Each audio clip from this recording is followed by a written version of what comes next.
মুর্শিদাবাদের ছবি দেখাচ্ছিলাম, কাটোয়ার দিকে নজর রাখা যাক। কাটোয়া স্টেশন, সেখানেও এই একই ছবি, ট্রেন অবরোধ। বিজেপি কর্মীরা ট্রেন অবরোধ করেছে। বিজেপি কর্মীদের সঙ্গে রেল পুলিশের ধস্তাধস্তি, তৃণমূলের চাপেই উঠল অবরোধ। জোর করে লাইন থেকে উঠিয়ে অবরোধ তুলল রেল পুলিশ। বিজেপির ডাকা বাংলা বন্ধ, আজ 12 ঘন্টার এই বন্ধ এবং সকাল থেকেই একাধিক জায়গাতে যান চলাচল ব্যাহত হয়েছে। মুর্শিদাবাদের সেখানে যেমন ট্রেন চলাচল ব্যাহত, অন্যদিকে কাটোয়া স্টেশনে সেখানে ট্রেন অবরোধ বিজেপি কর্মীদের। আমরা সরাসরি কথা বলবো, চন্দন এই মুহূর্তে আমাদের সঙ্গে রয়েছেন প্রতিনিধি। চন্দন, 12 ঘন্টার ডাকা বিজেপির আজকের এই বাংলা বন্ধ, নবান্ন অভিযানের যে পরিস্থিতি সৃষ্টি হয়েছিল তারই প্রতিবাদ জানিয়ে আজকে বন্ধের ডাক দিয়েছে বিজেপি। কাটোয়া স্টেশনে সেখানে ট্রেন চলাচলে প্রভাব পড়েছে এই বন্ধের কারণে, কি খবর? দেখো অভিক, বলে রাখি যে গতকাল আমরা যে ছবিটা দেখেছিলাম, নবান্ন যে অভিযান ছিল, সেই অভিযানে কিন্তু ছাত্রদের মধ্যে এবং পুলিশের সঙ্গে সংঘর্ষ হয়। তার কারণেই পক্ষ থেকে বন্ধ ডাকে 12 ঘন্টার সাধারণ ধর্মঘট। এবং এই সাধারণ ধর্মঘট ডাকার ফলে কিন্তু কাটোয়ায় একটা রেল চলাচলে একটা প্রায় আধ ঘন্টা প্রভাব পড়েছিল।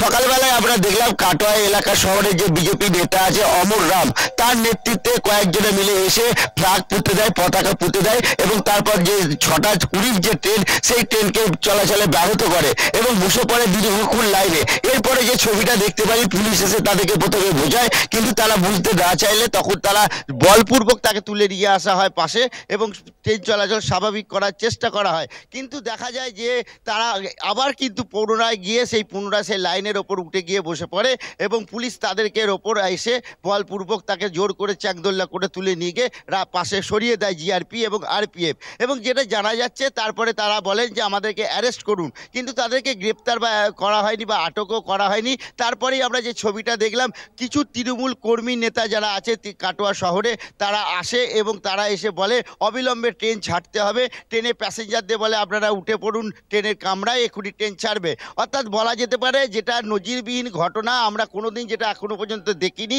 বন্ধের দিন দুই পক্ষকেই দেখা গেল বন্ধের ময়দানে। এক পক্ষ যেমন বন্ধ সফল করার জন্য মাঠে ময়দানে নেমেছিল, কিন্তু আরেক পক্ষ দেখা গেল তৃণমূলের পক্ষ থেকে সেই বন্ধ যাতে সফল না হয় তার জন্য মানুষের কাছে অনুরোধ করলো, রেল দপ্তরের কাছে অনুরোধ করলো, তারা ট্রেন ছেড়ে দিল।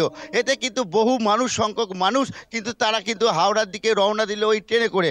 এই মুহূর্তে কিন্তু রয়েছে এখানে দেখা যাচ্ছে বিজেপি কিছু কর্মী রয়েছে, বিজেপি কর্মী এখানে রয়েছে। আমি কথা বলার চেষ্টা করব বিজেপি কর্মীদের সঙ্গে।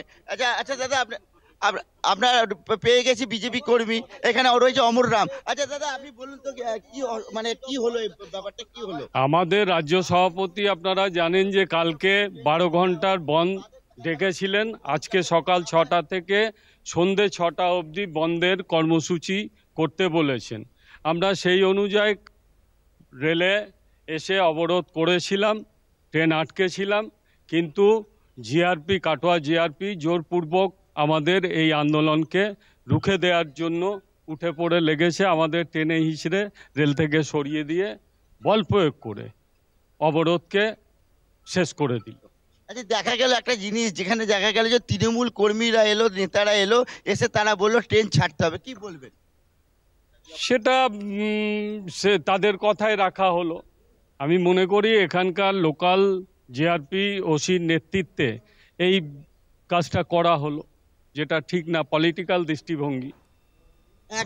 একদমই অভিক, তুমি শুনতে পেলে, তিনি অমর রাম বিজেপি নেতা, তিনি পরিষ্কার জানিয়ে দিলেন যে তারা বন্ধ সফল করার জন্য ট্রেন অবরোধ করেছিল, কিন্তু পরে যে জিআরপি এবং আরপিএফ তাদের কথা মেনে নিয়ে তাদেরকে পুনরায় ট্রেন চলাচল স্বাভাবিক হয়ে যায়। এবং যেটা দেখা গেল, প্রায় 45 মিনিট এই যে 6:20 ট্রেন, সেটা ডিটেন হয়েছিল, তারপর ট্রেন চলাচল স্বাভাবিক। এক কথায় বলা যায় কাটোয়া স্টেশন থেকে ট্রেন ছেড়ে দিলেও কিন্তু ভান্ডারটিকুড়ি স্টেশনে গিয়ে ট্রেন দাঁড়িয়ে যায় এবং সেখানেও প্রায় আধ ঘন্টা 45 মিনিট ট্রেন দাঁড়িয়ে ছিল।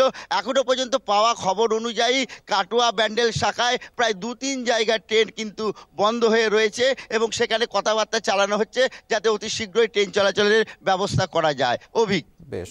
আমাদের অবশ্যই এদিকে নজর থাকবে। আপাতত ধন্যবাদ তোমায় চন্দন, এতক্ষণ সরাসরি আমাদের সঙ্গে কাটোয়া থেকে ছিলেন প্রতিনিধি, এবং সেই ছবি আপনাদের সামনে আমরা তুলে ধরছিলাম যেখানে কাটোয়াতেও সেখানেও ট্রেন চলাচলে ব্যাহত হয়েছিল। বিজেপির কর্মী সমর্থকরা তারা রেল লাইনে উঠে পড়ে তারা বিক্ষোভ দেখাতে শুরু করেন, অবরোধ করতে থাকেন এবং সেখান থেকে তাদেরকে পুলিশ জোরপূর্বক সরিয়ে দেওয়ার চেষ্টা করে এবং যার কারণে কিছু বচসাও তৈরি হয় দুপক্ষের মধ্যে। বিজেপি কর্মীদের সঙ্গে রেল পুলিশের ধস্তাধস্তিরও ঘটনা ঘটেছে। অন্যদিকে তৃণমূলের চাপেই উঠে গেল এই অবরোধ। ছবি দেখাচ্ছি আপনাদেরকে কাটোয়ার এই ঘটনা।